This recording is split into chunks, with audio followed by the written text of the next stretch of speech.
வணக்கம். ஆகாஷவாணி.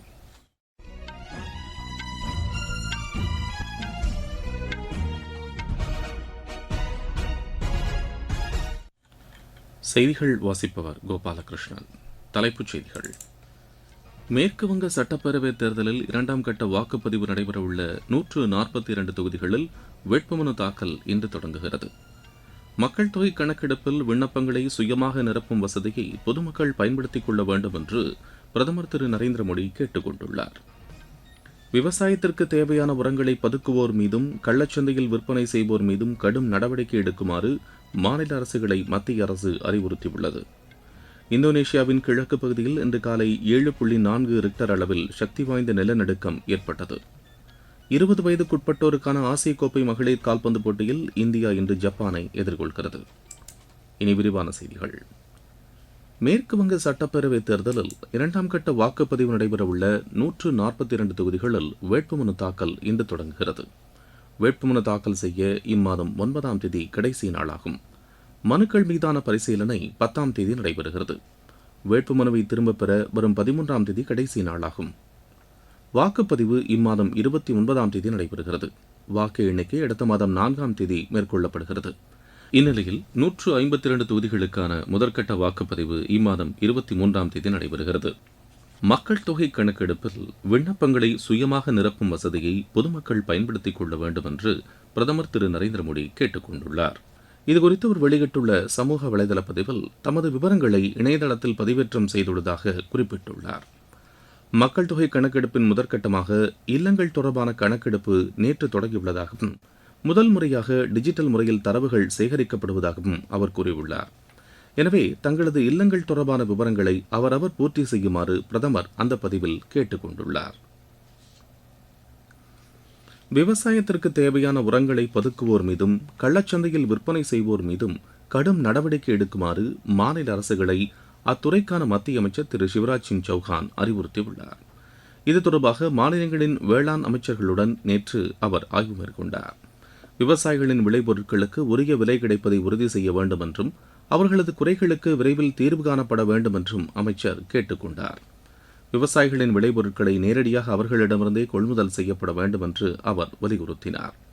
நாட்டில் 5 வேளாண் பருவநிலை மண்டலங்கள் உருவாக்கப்படும் என்றும் ஒவ்வொரு மண்டலத்திலும் விரிவான விவாதங்கள் நடத்தப்படும் என்றும் திரு சிவராஜ் சிங் சௌஹான் தெரிவித்தார். குஜராத் மாநிலத்தில் உள்ளாட்சித் தேர்தலுக்கான வாக்குப்பதிவு இம்மாதம் 26ஆம் தேதி நடைபெறும் என்று அறிவிக்கப்பட்டுள்ளது. இதுகுறித்து அகமதாபாத்தில் செய்தியாளர்களிடம் பேசிய அம்மாநில தேர்தல் ஆணையர் திரு முரளி கிருஷ்ணா, குஜராத்தில் உள்ள 15 மாநகராட்சிகள், 84 நகராட்சிகள், 34 மாவட்ட பஞ்சாயத்துகள், 260 தாலுகா பஞ்சாயத்துகளில் உள்ளாட்சித் தேர்தல் நடைபெறும் என்று தெரிவித்தார். இதற்கான வேட்புமனு தாக்கல் இம்மாதம் 6ஆம் தேதி தொடங்கி 11ஆம் தேதி வரை நடைபெறும் என்று அவர் கூறினார்.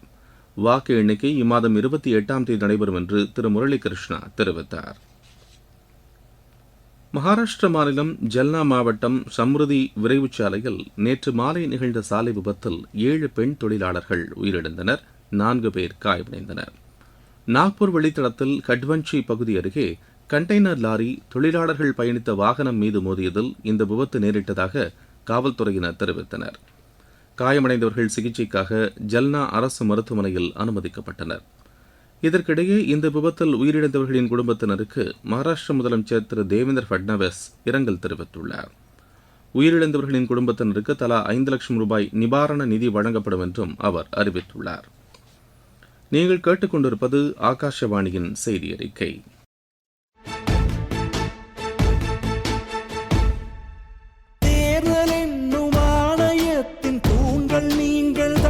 மானுட சேவையாற்ற வழிவகுக்கும் புரட்சி நீங்கள்தான். அரசு என்னும் எந்திரத்தின் இதயம் நீங்கள்தான். நிறுவும் ஆட்சி என்னும் கிழக்கில் தோன்றும் உதயம் நீங்கள்தான்.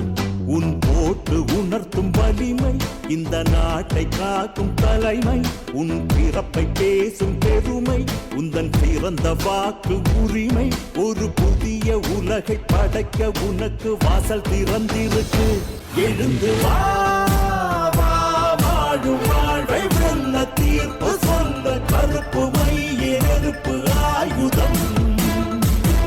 திரண்டு வா, வா, ஒரு வாக்கு கூட விடுபடாமல் காக்கும் மக்கள் நாட்டின் பெருமிதம். கடந்த நிதியாண்டில் பயணிகள் சேவை மூலம் 80,000 கோடி ரூபாய் வருவாய் ஈட்டப்பட்டுள்ளதாக ரயில்வே தெரிவித்துள்ளது. இது தொடர்பாக வெளியிடப்பட்டுள்ள செய்திக்குறிப்பில் இது அதற்கு முந்தைய நிதியாண்டுடன் ஒப்பிடுகையில் 5.96% அதிகம் என்று கூறப்பட்டுள்ளது. மொத்தம் 741 கோடி பயணங்கள் மேற்கொள்ளப்பட்டுள்ளதாக தெரிவிக்கப்பட்டுள்ளது. இது அதற்கு முந்தைய நிதியாண்டை விட 3.54% அதிகம் என்றும் அந்த செய்திக்குறிப்பில் குறிப்பிடப்பட்டுள்ளது. ரஷ்ய துணை பிரதமர் திரு டெனிஸ் மன்ரோவ் 2 நாள் பயணமாக இந்தியா வந்துள்ளார். வெளியுறவு அமைச்சர் டாக்டர் ஜெய்சங்கர், மத்திய நிதியமைச்சர் திருமதி நிர்மலா சீதாராமன் ஆகியோரை அவர் சந்தித்து பேசவுள்ளார். அத்துடன் தேசிய பாதுகாப்பு ஆலோசகர் திரு அஜித் தோவலையும் ரஷ்ய துணை பிரதமர் சந்தித்து பேசவுள்ளதாக எமது செய்தியாளர் தெரிவிக்கிறார். ஹனுமன் ஜெயந்தி இன்று நாடு முழுவதும் கொண்டாடப்படுகிறது. தலைநகர் தில்லியில் இன்று காலை முதல் ஆஞ்சநேயர் கோவில்களில் பக்தர்கள் வழிபட்டு வருகின்றனர். இந்நாளையொட்டி உத்தரப்பிரதேச மாநிலம் அயோத்தியில் உள்ள ஹனுமன்கரி கோவிலில் ஏராளமானோர் தரிசனம் செய்து வருகின்றனர். இந்தோனேஷியாவின் கிழக்கு பகுதியில் இன்று காலை சக்தி வாய்ந்த நிலநடுக்கம் ஏற்பட்டது. மொலூக்கா கடல் பகுதியில் ஏற்பட்ட இந்த நிலநடுக்கம் ரிக்டர் அளவில் 7.4 பதிவானது. இதனையொட்டி இந்தோனேஷியா, பிலிப்பைன்ஸ் மற்றும் மலேசியாவின் கடலோரப் பகுதிகளில் 1000 கிலோமீட்டர் தொலைவிற்குள் சுனாமி அலை ஏற்பட வாய்ப்புள்ளதாக பசிபிக் சுனாமி எச்சரிக்கை மையம் அறிவித்துள்ளது. மத்திய தரைக்கடல் பகுதியில் படகு கவிழ்ந்து ஏற்பட்ட விபத்தில் 19 பேர் உயிரிழந்தனர். அதில் பயணம் செய்த 58 பேரை இத்தாலி கடலோர காவல் படையினர் மீட்டனர். அதிக எண்ணிக்கையிலான லிபியாவைச் சேர்ந்த புலம்பெயர்ந்தோர் சிறிய படகில் பயணம் செய்ததால் படகு விபத்துக்குள்ளானதாக செய்திகள் தெரிவிக்கின்றன. 20 வயதுக்குட்பட்டோருக்கான ஆசிய கோப்பை மகளிர் கால்பந்து போட்டியில் இந்தியா இன்று ஜப்பானை எதிர்கொள்கிறது. தாய்லாந்தில் நடைபெறவுள்ள இப்போட்டி மாலை மணி 6:30க்கு தொடங்குகிறது. 20 வயதுக்குட்பட்டோருக்கான தெற்காசிய கால்பந்து சாம்பியன் போட்டியில் இந்தியா இறுதியாட்டத்திற்கு முன்னேறியுள்ளது. மாலத்தீவில் நடைபெற்ற இப்போட்டியின் அரையிறுதி ஆட்டத்தில் இந்தியா 5-0 என்ற கோல் கணக்கில் பூட்டானை வென்றது. நாளை நடைபெறவுள்ள இறுதி ஆட்டத்தில் இந்தியா பங்களாதேஷை எதிர்கொள்கிறது. ஆசிய கோப்பை மூவர் கூடைப்பந்து சாம்பியன் போட்டியில் இந்தியா பிரதான சுற்றுக்கு முன்னேறியுள்ளது. சிங்கப்பூரில் நடைபெற்று வரும் இப்போட்டியின் தகுதிச் சுற்றில் பஹ்ரைன், கஜகஸ்தான் மற்றும் ஹாங்காங் அணிகளை இந்தியா வென்றது. பிரதான சுற்றில் இந்தியா இடம்பெற்றுள்ள பிரிவில் கத்தார் மற்றும் நியூசிலாந்து அணிகள் இடம்பெற்றுள்ளன. ஐபிஎல் கிரிக்கெட் போட்டியில் தில்லி அணி 6 விக்கெட் வித்தியாசத்தில் லக்னோ அணியை வென்றது. லக்னோவில் நடைபெற்ற இப்போட்டியில் முதலில் பேட் செய்த லக்னோ 18.4 ஓவரில் 141 ரன்னுக்கு ஆட்டமிழந்தது. 142 ரன் எடுத்தால் வெற்றி என்ற இலக்குடன் பின்னர் களமிறங்கிய தில்லி அணி 17.1 ஓவரில் 4 விக்கெட் இழப்பிற்கு 145 ரன் எடுத்து வெற்றி பெற்றது. கொல்கத்தாவில் இன்று நடைபெறவுள்ள ஆட்டத்தில் கொல்கத்தா ஹைதராபாத் அணியை எதிர்கொள்கிறது. கேலோ இந்தியா பழங்குடியினர் விளையாட்டுப் போட்டிகளில் மகளிர் ஹாக்கி பிரிவில் ஒடிஷா தங்கப்பதக்கம் வென்றது. ராய்ப்பூரில் நடைபெற்ற இறுதி ஆட்டத்தில் அந்த அணி 1-0 என்ற கோல் கணக்கில் மிசோரம் அணியை வென்றது. ஆடவர் ஹாக்கி பிரிவிலும் ஒடிஷா தங்கப்பதக்கம் வென்றது. இறுதி ஆட்டத்தில் அந்த அணி 4-1 என்ற கோல் கணக்கில் ஜார்க்கண்டை வென்றது. இப்போட்டியில் கர்நாடகா 21 தங்கம், 8 வெள்ளி, 7 வெண்கல பதக்கங்களுடன் பதக்கப்பட்டியலில் முதலிடத்தில் உள்ளது. ஸ்பெயினில் நடைபெற்று வரும் சர்வதேச டென்னிஸ் போட்டியில் இந்தியாவின் கலியாண்டா புனாச்சா, தாய்லாந்தின் இசாரோ இணை காலிறுதிக்கு முன்னேறியுள்ளது. ஆடவர் இரட்டையர் பிரிவு காலிறுதிக்கு முந்தைய சுற்றில் இந்த இணை 6-2, 6-4 என்ற செட் கணக்கில் இந்தியாவின் விஜய் சுந்தர் பிரசாந்த், போலந்தின் ஜைமோன் கீகன் இணையை வென்றது. மீண்டும் தலைப்புச் செய்திகள். மேற்குவங்க சட்டப்பேரவைத் தேர்தலில் 2ஆம் கட்ட வாக்குப்பதிவு நடைபெறவுள்ள 142 தொகுதிகளில் வேட்புமனு தாக்கல் இன்று தொடங்குகிறது. மக்கள் தொகை கணக்கெடுப்பில் விண்ணப்பங்களை சுயமாக நிரப்பும் வசதியை பொதுமக்கள் பயன்படுத்திக் கொள்ள வேண்டும் என்று பிரதமர் திரு நரேந்திர மோடி கேட்டுக் கொண்டுள்ளார்.